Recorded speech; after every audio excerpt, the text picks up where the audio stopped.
শহীদ জিয়াকে যারা দামাল আকারে হাজির করেছে, শহীদ জিয়ার বিরুদ্ধে বিভিন্ন ভাবে যারা ব্যঙ্গাত্মক করেছে, তাকে মিলিটারি রুলার হিসেবে সাজিয়েছে, তারাই আজকে বিএনপির বর্বর বন্দুক সাজার চেষ্টা করছে। আজকে সেই কালচারাল ফ্যাসিস্টরা যারা বাংলাদেশের ফ্যাসিবাদ কায়েমে সহযোগিতা করেছে, যারা বাংলাদেশে গুম, খুন, আইনাগর, শাহবাগ কায়েম করার মাধ্যমে বাংলাদেশের সকল সম্ভাবনাকে নষ্ট করেছে, সেই কালচারাল ফ্যাসিস্টরাই আজকে বিএনপির বড় বড় বুদ্ধিজীবী শাখার চেষ্টা করছে। আমাদের এই জায়গা অবস্থান পরিষ্কার, এই কালচারাল ফ্যাসিস্টদের বিরুদ্ধে আমাদের সবার অবস্থান পরিষ্কার করতে হবে। সেটা জামাত হোক, সেটা বিএনপি হোক, সেটা এনসিপি হোক, বাংলাদেশের যত রাজনৈতিক দল হোক, কালচারাল ফ্যাসিবাদের বিরুদ্ধে আমাদের লড়াই সংগ্রাম জারি রাখতে হবে। তারা এই জাতির শত্রু। বাংলাদেশের ভবিষ্যতে যদি কোনো সংকট তৈরি হয়, এই কালচারাল ফ্যাসিস্টরাই করবে।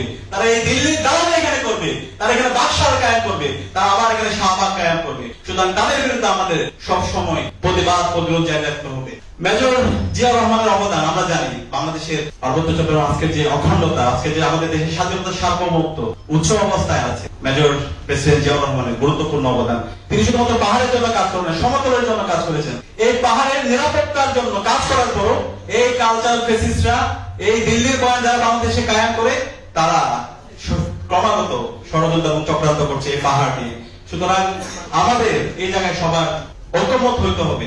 আমরা যদি এই কালচারাল ফেস্টিভালের বিরুদ্ধে এবং যারা এই বাংলাদেশে দিল্লির এজেন্ডা বাস্তবায়ন করতে চায় তাদের বিরুদ্ধে যদি আমরা ঐক্যবদ্ধ হতে পারি, তাহলে বাংলাদেশে আর কখনো ফেস্টিভাল আসবে না। বাংলাদেশে জুলাইয়ের শহীদরা এবং আমাদের বিগত সময়ে আজাদী আন্দোলনের শহীদরা যে জন্য জীবন দিয়েছে, একটি বৈষম্য ইনসাফ ভিত্তিক বাংলাদেশ নির্মাণ করা, সেই বাংলাদেশ নির্মাণ করা অবশ্যই সম্ভব হবে। আমরা একটা নয়া বাংলাদেশের স্বপ্ন দেখি, নয় আজাদির স্বপ্ন দেখি, এবং সেজন্যই আমরা সবাই জুলাই একসাথে রাস্তায় নেমেছিলাম। আমরা যখন রাস্তায় নেমেছিলাম, আমরা দেখিনি আমার পাশে সে কে, সে কি ছাত্র দল নাকি শিবির নাকি সে ডানপন্থী নাকি বামপন্থী, আমরা সবাই এক বিরুদ্ধে মিলিত হয়েছিলাম ফেস্টিভালের বিরুদ্ধে। এখন বিপ্লব পরবর্তী আমাদের এই বাংলাদেশ বিনির্মাণ করার জন্য যেভাবে ঐক্যবদ্ধ হওয়া দরকার, আমাদের কাছে মনে হচ্ছে সে ঐক্য দিনে দিনে ভেঙে যাচ্ছে। আমরা আমাদের ব্যক্তিগত স্বার্থ, দলীয় স্বার্থ, বর্গীয় স্বার্থকে অনেক বেশি প্রাধান্য দিচ্ছি। 54 বছর পরে আমাদের যে ঐতিহাসিক সুযোগে আসছে, এই সুযোগকে যেন আমরা হেলায় তোলায় আমাদের ব্যক্তিগত স্বার্থ, দলীয় স্বার্থ, এর কারণে আমরা যেন নষ্ট না করি। আমরা যদি এই সুযোগকে নষ্ট করি, আমরা যদি ফেস্টিভালের উপাদানগুলোকে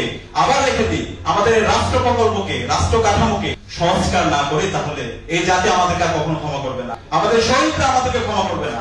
আমি সে কারণে সকল রাজনৈতিক দল আছে, এখানে বিএনপির প্রতিনিধি আছে, জামাতের প্রতিনিধি আছে, অন্যান্য দলের প্রতিনিধি আছে, আমি সবাইকে অনুরোধ করবো এখনই সময় আমাদের এই রাষ্ট্র থেকে ফেস্টিভালের যে উপাদানগুলো আছে সেগুলোকে সমূল উৎপাদন করার এবং নতুন রাজনৈতিক সংস্কৃতি বিনির্মাণ করার। সেই নতুন রাজনৈতিক সংস্কৃতি যদি আমরা বিনির্মাণ করতে পারি, আমরা যদি ন্যাশনাল কনসেনসাসে আসতে পারি, তাহলে আগামীর বাংলাদেশ অনেক সম্ভাবনা। আমি আশা করব সে জায়গায় আমরা সবাই ঐক্যবদ্ধভাবে জুলাই যেভাবে আমরা রাজপথে নেমেছি, আমরা বিপ্লব পরবর্তী এই স্বপ্নের বাংলাদেশ, শহীদের আকাঙ্ক্ষার আলোকে বৈষম্য ইনসাফ ভিত্তিক বাংলাদেশ নির্মাণ করার জন্য সবাই ঐক্যবদ্ধভাবে লড়াই করব।